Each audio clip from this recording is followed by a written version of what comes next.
नमस्कार मंडळी, माझ्या यूट्यूब चॅनलमध्ये तुमचं स्वागत आहे। आज मी तुम्हाला आलू उत्तप्पा शिकवणार आहे।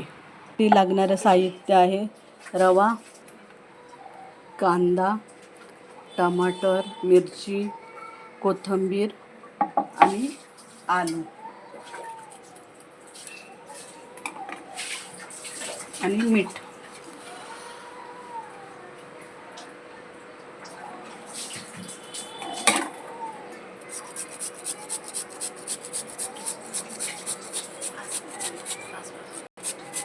टमाटरमध्येच आपण हा रवा भिजवणार आहे आणि थोडं लागलं तर पाणी घेणार आहे। थोडं जाडसर असंच घट्ट करणार आहे।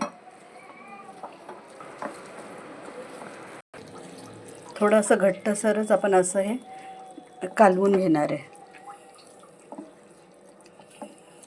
जास्त पातळ करायचं नाहीये।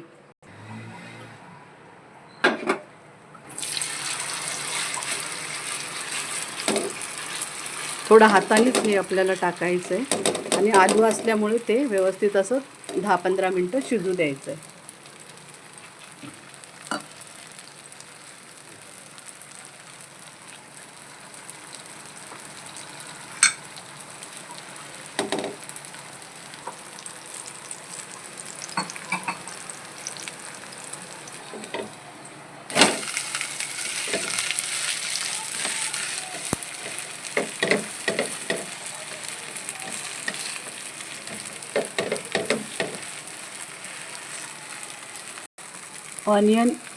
ऑनियन आलू उत्तप्पा तयार आहे।